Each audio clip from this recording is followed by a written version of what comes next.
Bismillahirrahmanirrahim. Alhamdulillahirabbil alamin wassalatu wassalamu ala asyrofil anbiya'i wal mursalin sayyidina wa maulana Muhammadin wa ala alihi wa ashabihi ajma'in.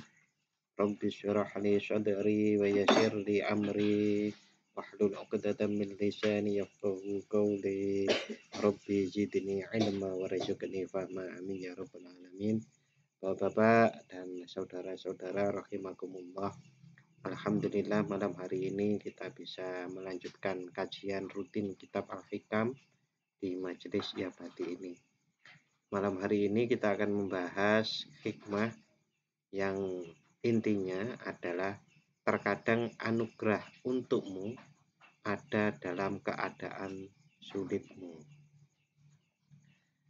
Bismillahirrahmanirrahim. Qala Asy-Syaikh Ibnu Athaillah As-Sakandari radhiyallahu an. Rubbama wajadta minal mazidi fil faqati ma la tajiduhu fis shaumi was sholat. Rubbama wajadta, terkadang engkau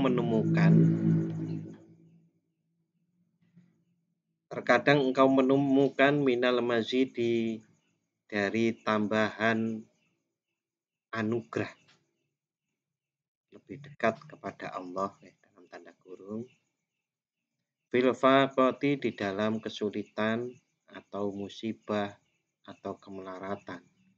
Ma la tajiduhu, menemukan ma anugerah, la tajidu yang engkau tidak menemukan hu ke anugerah tersebut, bisaumi, di dalam mengerjakan puasa, washolati, dan mengerjakan sholat. Terkadang engkau mendapatkan mazidah atau tambahan anugerah, lebih dekat kepada Allah karena hati menjadi lebih bening, sir menjadi lebih bercahaya di dalam waktu kesempitan, yang mana anugerah itu tidak engkau temukan saat engkau mengerjakan sholat dan puasa. Penjelasan lebih lanjutnya oleh Syekh Ibnu Abbad An-Nafasi Ar-Rundi. Wurudul faqati,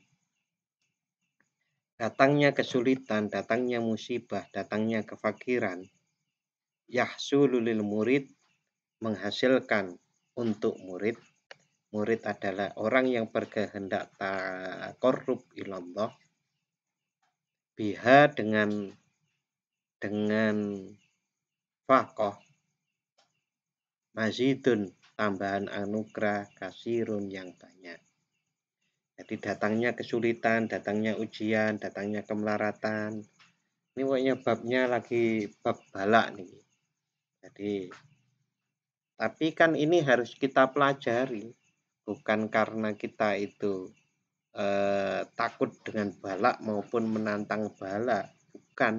Tetapi balak itu adalah sebuah keniscayaan. Balak niku musibah, ujian. Ujian adalah sebuah keniscayaan bagi setiap orang di dunia ini. Karena sesungguhnya manusia itu hidup di dunia ini adalah untuk diuji. Diuji siapa keimanannya yang paling baik, siapa yang amal ibadahnya paling baik, siapa yang ibadahnya paling baik. Nah, kalau kemudian orang mengatakan saya beriman dan tidak dicoba, berarti kan tidak teruji, tidak terbukti. Sekali lagi, ujian itu adalah sebuah keniscayaan. Ujian itu bisa ujian yang berupa kesakitan, bisa kemelaratan, bisa kebutuhan yang sangat mendesak, dan lain-lainnya. Nah, di dalam ujian-ujian itu, di dalam kesulitan-kesulitan, di dalam kefakiran, di dalam kebutuhan yang sangat mendesak itu, ada mazidun, anugerah tambahan, kasirun, yang banyak. Tambahan banyak lagi. Nah, kok tambahan? Yang pokoknya yang apa? Ya, yang pokoknya dengan melaksanakan kewajiban-kewajiban seperti sholat, puasa, zakat, haji, berbuat baik, adil, jujur, itu yang pokok. iman, rukun Islam itu yang pokok lah. Tambahannya itu tidak ada di ibadah-ibadah yang pokok itu, tetapi ada di dalam ujian kesulitan, ujian kemelaratan, ujian kebutuhan yang mendesak, ujian tertekan, dan yang lain-lain. Nah, mazidun kasirun atau anugerah yang banyak itu min sifa'il qalbi, diantaranya adalah beningnya hati. Beningnya hati itu akan mampu melihat tanda-tanda kekuasaan Allah yang ada di alam semesta ini, termasuk di dalam diri sendiri. Karena apa? Karena hati yang lebih peka, hati yang lebih bersih, lebih bening akan menerima cahaya Allah yang terletak di alam semesta maupun di sekelilingnya. Kan Allahu nurus samawati wal ardh.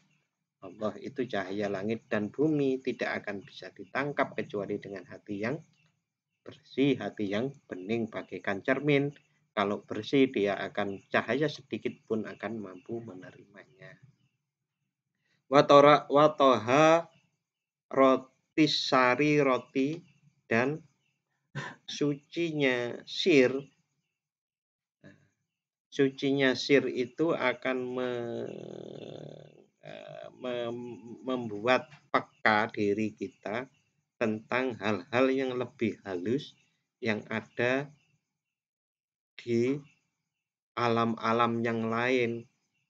Alam-alam yang lain itu bahkan sampai alam malakut, alam lahut, sampai alam takdir ibaratnya. Waqad la yaksulu lahu dzalika, dan terkadang hal-hal seperti itu tadi, sifaul qalbi wa taharatis sarirati, beningnya hati dan sucinya sir, itu tidak berhasil ditemukan bisaumi, dengan menjalankan puasa washolati dan sholat. Mengapa seperti itu? Li'anna sauma, karena sesungguhnya puasa washolata dan sholat qad yakunu, terkadang bagi murid fihima, di dalam sholat dan puasa itu syahwatun, ada syahwatnya, wahawan dan hawa nafsu, kama taqaddama, sebagaimana dijelaskan dulu. Dijelaskan terdahulu itu diantaranya manusia itu kadang-kadang sholatnya niku mboten ikhlas banget, belum 100%, puasanya juga belum 100%. Si ono dipeksa, si wedi neraka, si pingin surga, pemane pinginnya lain-lain, si pingin mertua, si pingin harta, pingin tahta. Nah, itu kadang-kadang masih termuati oleh hal-hal seperti itu, syahwat maupun hawa nafsu. Basiro, tadi disebutkan tentang basiro. Basiro itu adalah cahaya untuk melihat al-haq atau tanda-tanda kekuasaan Allah pada segenap ufuk alam semesta ini. Jadi karena tanda-tanda itu tidak mampu menutupi yang ditandai, maka kalau tanda-tandanya itu sudah semakin dekat, maka tanda-tandanya tidak kelihatan lagi. Maka terlihatlah al-haq atau Allah Subhanahu wa Ta'ala dengan mata hati maupun dengan mata ruh atau sariro tadi. Sedangkan cahaya sir atau sariro merupakan cahaya yang akan menampakkan jati diri setiap insan. Sehingga kedudukan dirinya sendiri itu pun bisa tahu. Kedudukan diri sendiri seseorang itu bisa tahu kalau orang itu sudah mentahapi fase-fase atau kelas-kelas yang sudah banyak. Contoh, jenengan itu bertemu anak SMP. Ini belum tahu kalau dia anak SMP. Tapi ngobrol gitu, oh cah ini SMP deh. Mengapa? Karena saya pernah SMP gitu loh. Begitu juga sekarang jenengan sudah lulus S1, maka bisa lihat, oh ini anak SMA. karena sudah pernah mengalami SMA itu. Cahaya sir itu akan mampu menempatkan dirinya. Cuma tidak bisa melihat yang lebih atas. Tidak sampai menembus sana, terlalu sulit. Yang biasanya mampu melihat itu mampu melihat di bawahnya. Atas itu dugaan. Orang itu kalau kata pinter banget ya, nandurku berarti. Termasuk juga rahasia tentang hakikat diri kita, kodok dan kodar, misi hidup dan misi hidup, hakikat hidup dan seterusnya itu adalah dengan sir. Kodok dan kodar itu tidak dalam pengertian kemudian mendahului weruh sadurunge winarah, bukan. Tetapi itu adalah bagaimana berjalannya alam semesta termasuk dirinya sendiri itu kaitannya antara takdir satu dengan yang lainnya. Contoh, kalau kita melihat ada seorang anak yang senangnya itu mau nonton HP, main game. Nanti itu kan ada rangkaian-rangkaian yang mana kita bisa mencoba melihat main game, gak tahu ngaji, gak tahu itu ya nanti 5 tahun, 10 tahun yang akan datang kalau nggak berubah, dia akan jadi seperti ini. Seperti si Mas Imam Bayaki ini sudah menyiapkan gula sama kopi di dalam gelas. Nah, ono kopi, ono gelas, paling gawe kopi kan begitu. Ada rangkaian-rangkaian itu, tetapi akan tetap menyerahkan sepenuhnya bahwa bagaimana masa depan itu adalah milik Allah Subhanahu wa Ta'ala yang pasti. Lalu terkait perbedaan antara syahwat dan hawa nafsu itu bisa dilihat di dalam Quran surat Ali Imran ayat 14 yang berbunyi A'udzubillahi minasyaitonirrajim. Bismillahirrahmanirrahim. Zuyyina linnasi hubbus syahawati minan nisa'i wal banina wal qanatiril muqantarah والقناطير المقنطرة من الذهب والفضة والخيل المسومة والأنعام والحرث ذلك متاع الحياة الدنيا والله عنده حسن المآب. Yang artinya dijadikan terasa indah dalam pandangan manusia cinta terhadap apa yang diinginkan berupa perempuan, anak-anak, harta benda yang bertumpuk dalam bentuk emas dan perak, kuda pilihan, hewan ternak, sawah ladang. Itulah kesenangan hidup di dunia, di sisi Allah lah tempat kembali yang baik. Menurut ayat ini, Quran Surat Ali Imran ayat 14 ini, maka bisa dipahami syahwat itu adalah keinginan terhadap adanya perempuan. Perempuan itu istri-istri yang cantik, yang bisa dibanggakan, anak-anaknya yang bisa dibanggakan, harta benda yang bertumpuk-tumpuk, emas, perak, kendaraan yang baik, punya hewan ternak, properti, punya sawah ladang. Itu adalah kesenangan-kesenangan syahwat. Dan hawa nafsu itu bisa dipahami dari Quran surat An-Nazi'at atau surat ke-79 ayat 40. Wa amma man khafa maqama rabbih wa nahan nafsa 'anil hawa. Dan adapun orang-orang yang takut kepada kebesaran Tuhannya dan menahan diri dari keinginan hawa nafsunya. Nah, dari dua ayat ini kemudian para ulama berpendapat yang namanya hawa nafsu itu terkait dengan menolak kebenaran, menentang kebenaran. Sedangkan yang syahwat itu adalah keinginan-keinginan yang duniawi tadi itu. Ya, wallahu alam. Tapi salah satu pendapat seperti itu. Wa makana hadza sabilahu la yu'manu alaihi fiha min dukhulil afat. Wa makana dan hal-hal yang mana sabilahu jalannya murid la yu'manu tidak aman alaihi terkait dengan amal alaihi fihi di dalam amal alaihi bagi murid fihi di dalam amal itu min dukhulil afat. Jadi dikhawatirkan sholat maupun puasa yang dilakukan oleh murid itu tidak aman dari penyakit-penyakit amal. Fala yufiduhu, maka kalau amal ibadah seperti sholat lalu kemudian puasa tadi itu terkena penyakit, fala yufiduhu, maka tidak berfaedah kepada murid tahliyatan untuk membersihkan dirinya, wala tazkiyatan dan juga tidak mensucikannya.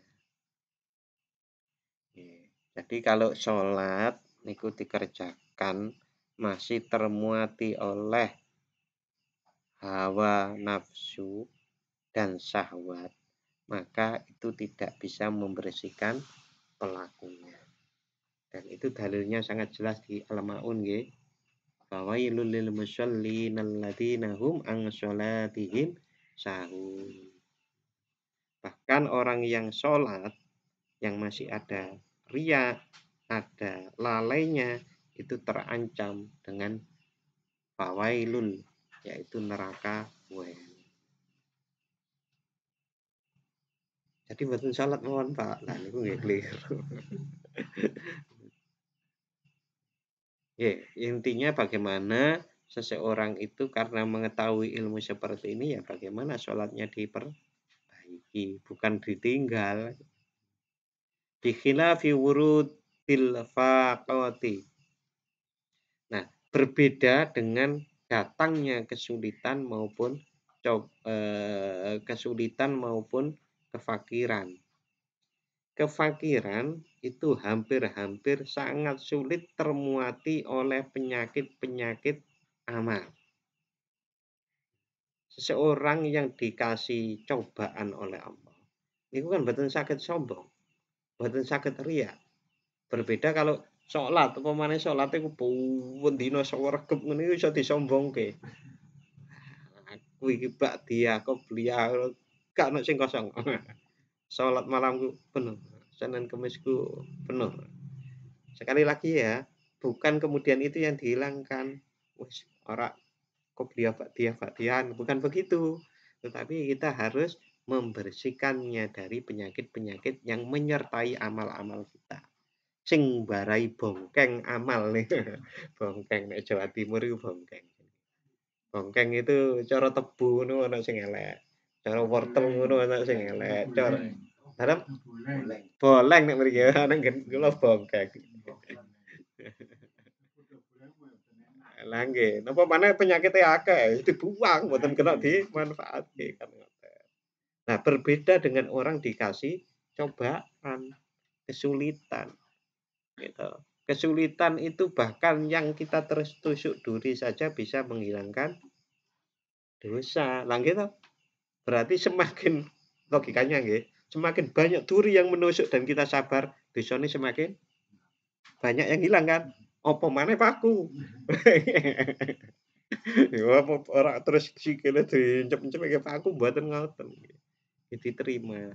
Artinya itu sudah sebuah kewajaran manusia itu diuji dan dicoba oleh Allah Subhanahu wa taala. Oleh karenanya dengan pengetahuan seperti ini kita bisa menjadi lebih sabar, menjadi lebih optimis. Ini ujian kan gitu. Fa innaha mubayyinatun, karena sesungguhnya fakot atau cobaan-cobaan itu adalah berbeda atau membedani. Membedani yang pas. Lil hawa kepada hawa nafsu maupun wasyahwati dan syahwat ala kulli hal di segala sisinya berbeda. Contoh, napa wong dicoba niku enten niate. Niat ingsun dicoba Gusti Allah. Ya, Sing enten kan niat ingsun salat lillahi ta'ala. Ngerti dicoba. Nah, niku berbeda. Jadi ibadah yang berbeda.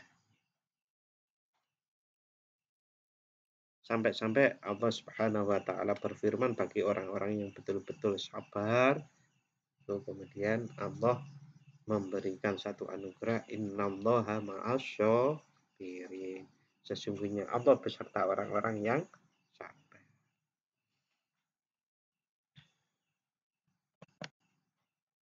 Waqad taqaddama nahwun min hadza. Dan sungguh telah berlalu penjelasan seperti ini. Min hadzal makna, seperti makna ini. Inda qauli saat Syekh Ibnu Athaillah muallif itu berpendapat. Pendapatnya idza futihalaka wijhatun, idza fatahalaka wijhatan minat ta'arrufi fala tubali ma'aha an qalla amaluka. Ini panjang tapi saya baca sedikit-sedikit. Makna yang serupa dulu sudah pernah dibahas. Idza fatahalaka wijhatan, tatkala dibuka untukmu arah minat ta'arrufi, arah suatu arah atau suatu strategi atau suatu jalan, minat ta'arrufi untuk mengenal, fala tubali, maka janganlah engkau memperdulikan, ma'aha, beserta cara perkenalan itu, an qalla amaluka, walaupun sedikit amal. Kalau engkau telah dibukakan oleh Allah jalan atau cara mengenal Allah, maka janganlah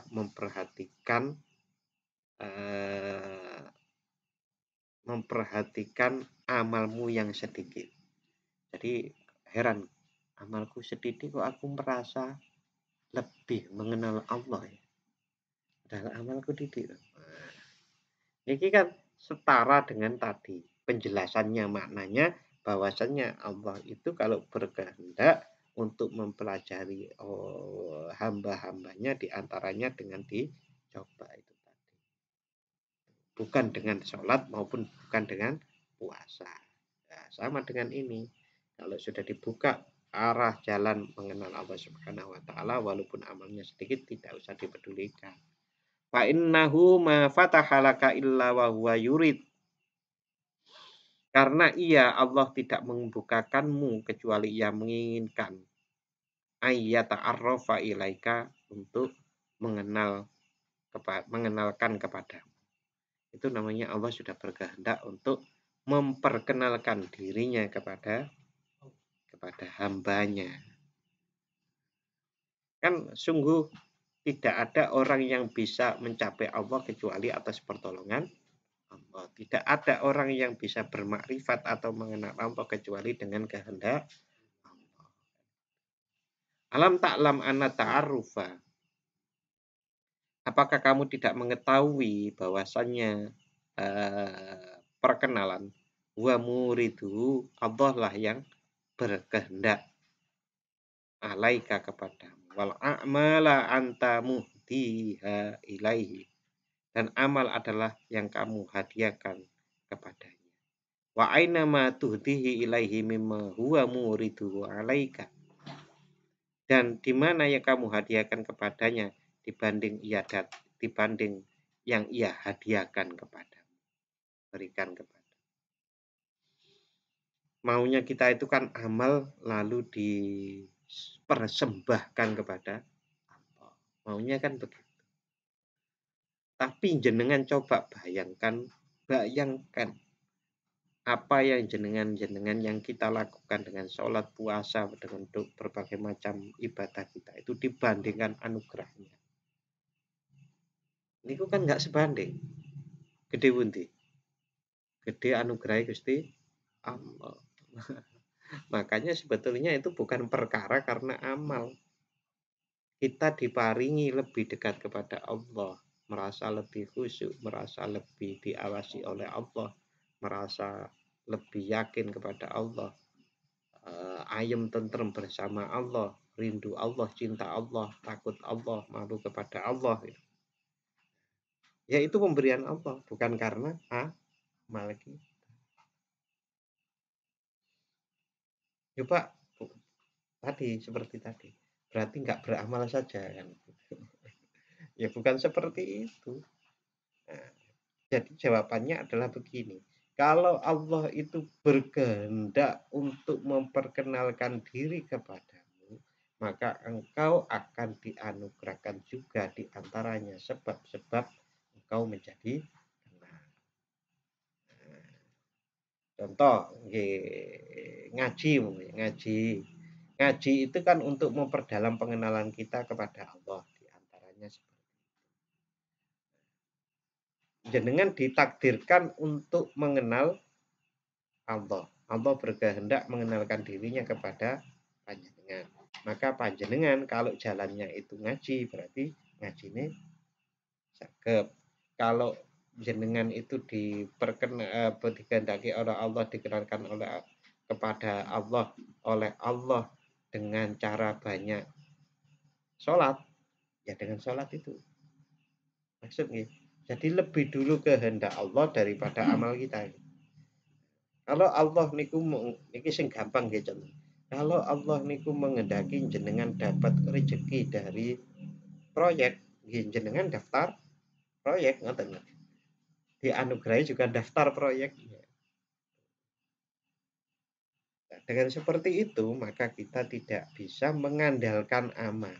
Kalau pemahamannya seperti itu maka kita tidak akan mengandalkan amal kita yang memang tidak sebanding dengan anugerah-anugerah Allah. Itu untuk hikmah yang ke-147 atau 173. Nah, kok atau gimana ya Pak? Ini hikmah yang keberapa sebenarnya? Nah, Al-Hikam ini menurut beberapa para pensarahnya ini beda-beda Pak. Ada yang menyebut seperti ini. Ini adalah hikmah yang tadi itu 143. Enggak, itu 174. Itu lain-lain karena ada titik koma yang kadang-kadang dibuat oleh para pengkaji Al-Hikamnya. Oh ini satu.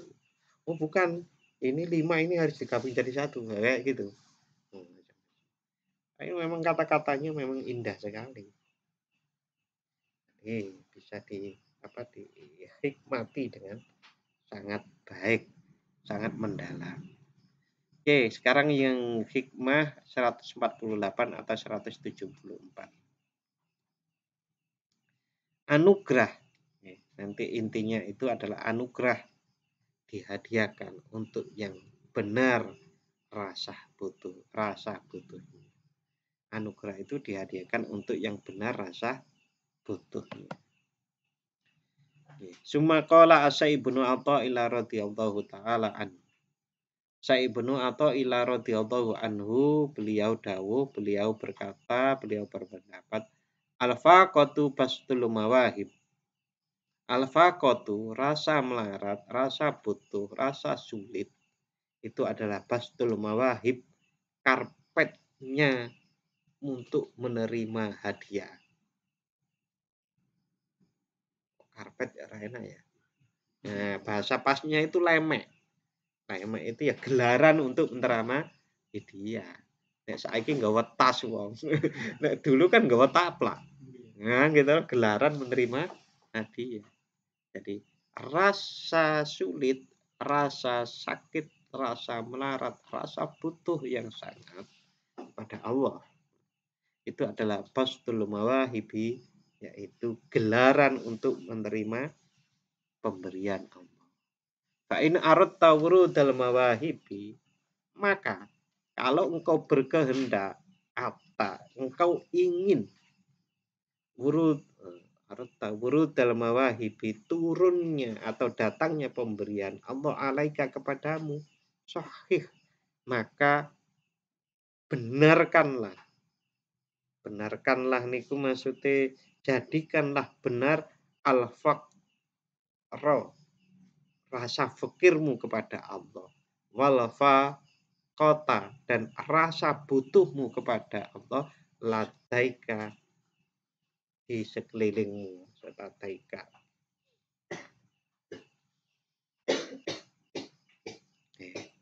Jadi saya Ibnu Athaillah As-Sakandari niku berpendapat seperti itu, Pak. Singkatnya nggih, kalau dibaca bahasa Indonesianya saja. Rasa butuhmu yang mendesak itu adalah gelaran atau tempat untuk menerima pemberian Allah.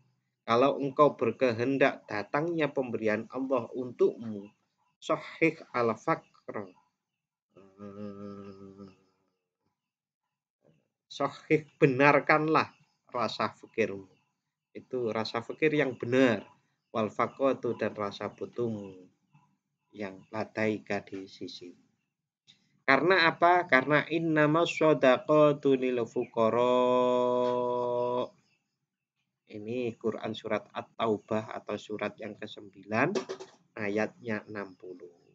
Sesungguhnya sedekah itu bagi orang yang betul-betul fakir. Nah, ini tafsir model sufi, Pak. Sesungguhnya orang yang akan dikasih oleh Allah pemberian anugerah atau sedekah itu, maka adalah orang yang betul-betul bisa merasa butuh, bukan merasa ingin. Merasa butuh, butuhnya banget, nyilih tangga ora iso, nyilih kanca ora iso, wis akhirnya ngangkat tangan, ya Allah. Walaupun bisa jadi nanti turunnya juga lewat teman gitu loh.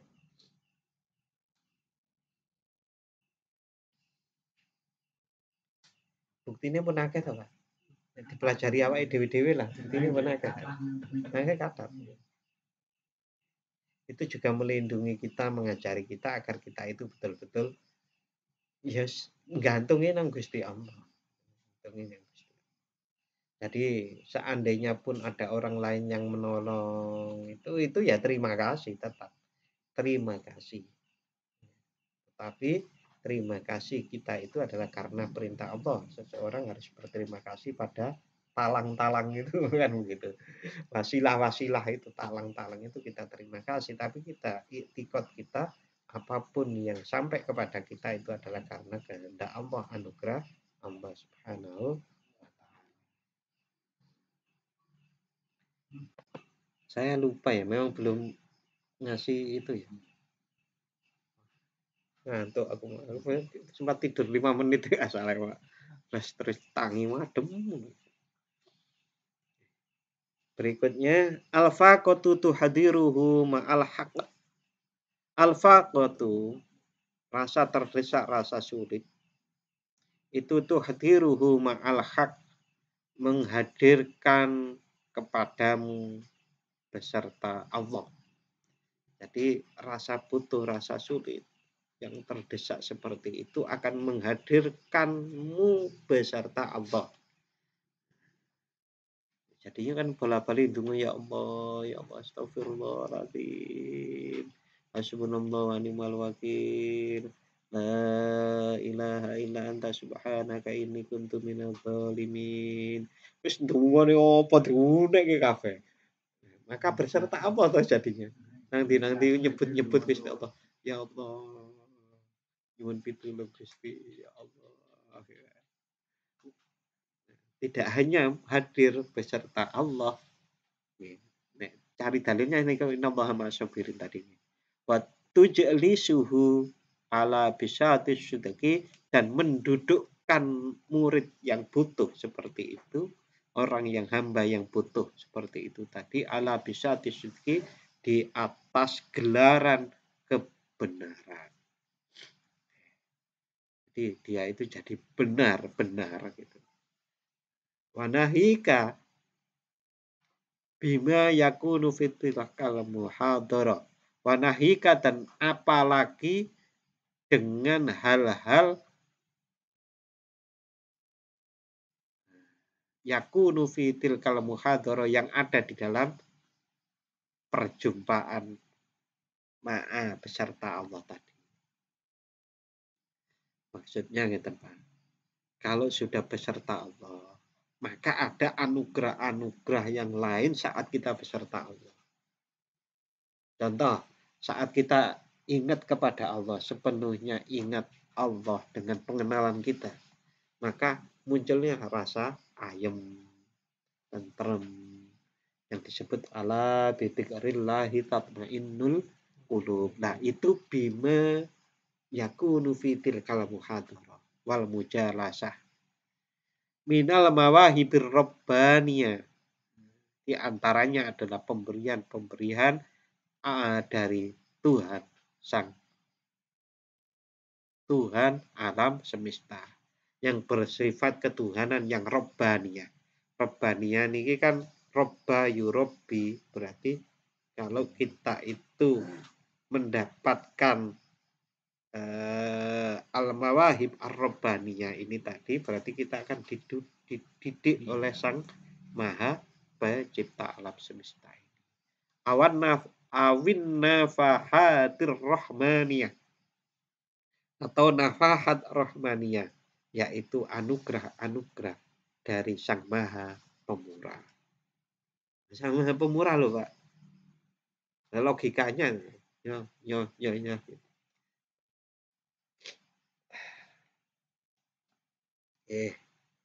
Bapak niku Sarah Al-Hikam yang dikarang oleh Syekh Ibnu Abbad An-Nafasi Ar-Rundi.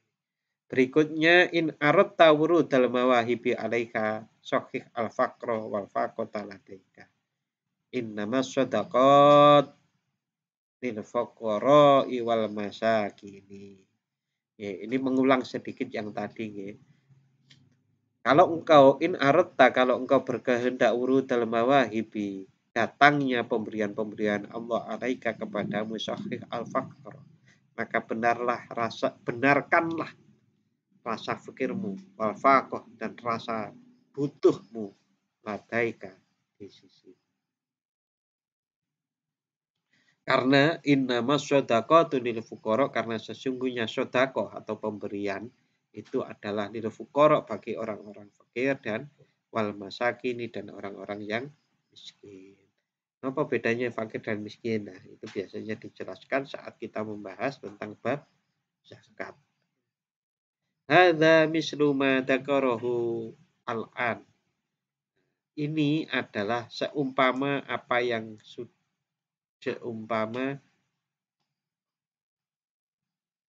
Hada, ungkapan ini adalah seperti yang dituturkan sekarang.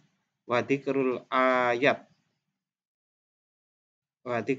dan menyebut ayat akibahu di akhir dari qaul, dari misluma, iku isyaratun badiatun, adalah sebuah isyarat badiatun yang indah. Jadi ya badi itu, al-badi itu bisa dimaknai yang maha indah, atau yang maha kreatif, atau yang maha orisinal. Itu ya badi. Yang indah loh, ya badi. Itu berikutnya. Wa tashihul faqati, dan membenarkan rasa butuh kepada Allah, wal fakri, dan fakri. Yang dimaksud adalah at-tahaqquq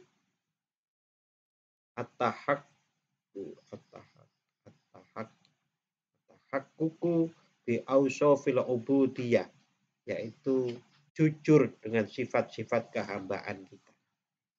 At-tahaqquq itu menghakikikan. Oleh makna ini mau jujur apa menghakikikan apa menyatakan. Ya, at-tahaqquq itu membuat hakiki bi ausofil ubudiyah, dengan sifat-sifat kehambaan. Al-madhkurah, yang sudah dituturkan fil mas'alati, di al-madhkurah yang akan dituturkan fil mas'alati, di dalam permasalahan allati ta'ti, yang akan datang bi asri hadhihi, setelah ini. Wa mimma yata'allaqo bidhahiril ayati, dan di perkara yang tergantung dohirnya ayat.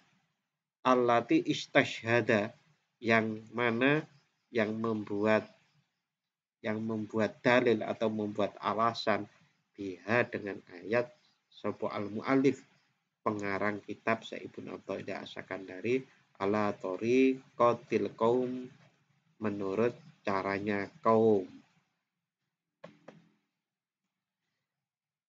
Caranya kaum sebagaimana kola yang telah diucapkan oleh ba'duhum sebagian dari ulama ahli tasawuf.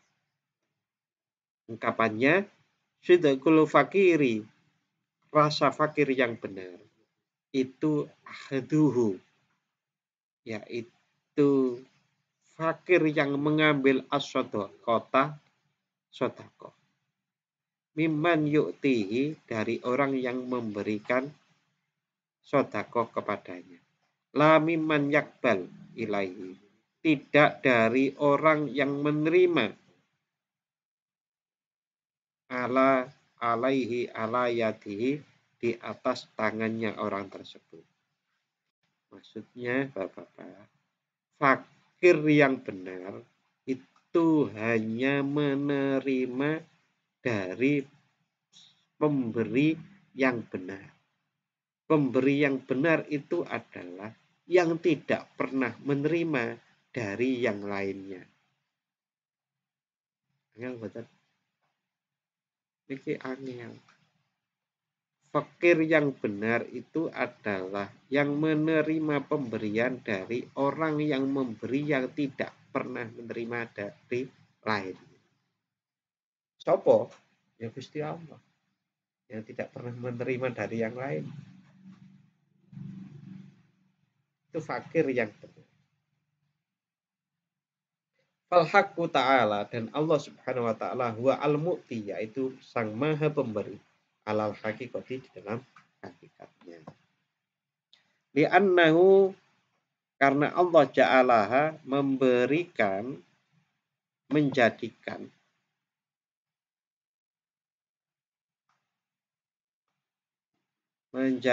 sedekah lahum bagi mereka yang sidqul fakri, yaitu yang benar fakirnya, orang-orang yang benar fakirnya. Fa in qabilaha minal haq, kalau dia sang hamba tersebut menerima sedekah dari al-haq, bahwa maka dia itu as-shadiqu yang benar fi fakrihi, di dalam rasa fakirnya, li'uluwi himmatihi, karena tingginya cita-citanya. Waman qabila, dan barang siapa yang menerima sedekah minal wasaiti, dari para wasilah atau perantara, bahwal mutawassim, maka dia itu adalah orang yang membuat rumus bil fakri, dengan fakir. Membuat rumus dengan fakir itu rada apa? Membuat rumus ini maksudnya buatan beneran ngoten lho. Bil fakri. Apa nek bahasa sampean? Ijir. Apa? Ijir, hitung-hitungan. Hitung-hitungan. Bahwa mutawassim bil fakri, berhitung-hitung dengan fakri. Ya, intinya fakirnya itu benaran. Berbeda dengan yang tadi, yang pertama. Ma'aro'da'atihimatihi, beserta kotornya cita-citanya. Rendahnya cita-cita. Loh, kok dibahas begitu, mengapa sih Pak?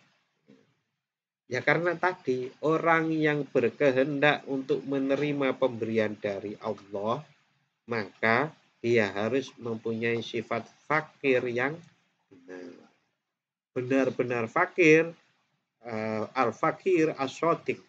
Orang yang fakir yang shadiq, yang benar-benar, itu adalah saat dia itu menerima hanya dari yang tidak pernah menerima dari yang lain.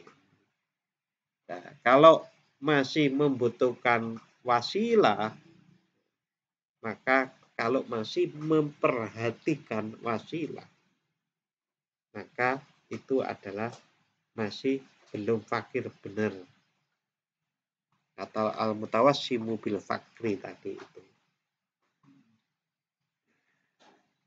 Bapak, semua rezeki kan ada wasilahnya, iya, tapi kita tembus, keyakinan kita itu tembus dari wasilah itu, termasuk bekerja. Wah, nek gak kerja gak oleh rezeki kan ngoten. Sanes rezeki niku ikhtiar atau sebuah wasilah. Sesungguhnya rezeki itu diberikan oleh Allah. Loh kok ngoten Pak? Nggih wong karuan kalau doanya mau makan itu cetha toh. Kita kan udah kerja ngumpulkan uang beli beras, habis itu dimasak. Dan seterusnya beli gas dan macam-macam karena usaha kita toh. Tapi kita mau makan, doanya seperti itu. Allahumma barik lana fima tanah. Nah, ini yang jadi. Allahumma barik. Allahumma barik, ya Allah berkahilah. Barik lana untuk kami fima di dalam rezeki rojakta yang telah engkau rezekikan nah kepada kami. Siapa yang beri rezeki? Allah. Itu dalilnya. Nah, jadi bukan pekerja itu yang memberikan rezeki, bukan bos itu yang memberikan rezeki. Yang memberikan rezeki adalah Allah. Berarti langsung bekerja nang Gusti Allah ya, Pak. Nah, itu caranya bekerja nang Gusti Allah ke jihad itu. Jihad sungguh-sungguh di jalan Allah. Ini berjuang di jalan Allah itu sepenuhnya.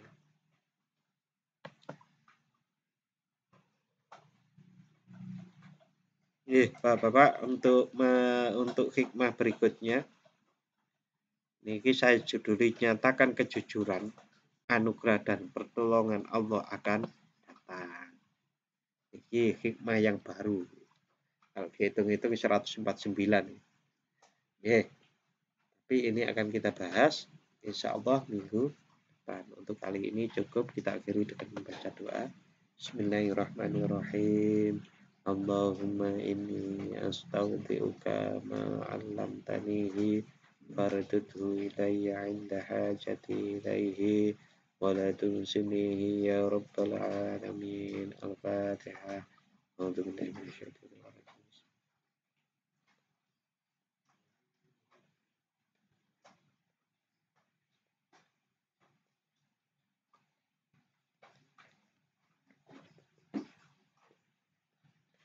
Matur nuwun, mudah-mudahan manfaat. Assalamualaikum warahmatullahi wabarakatuh.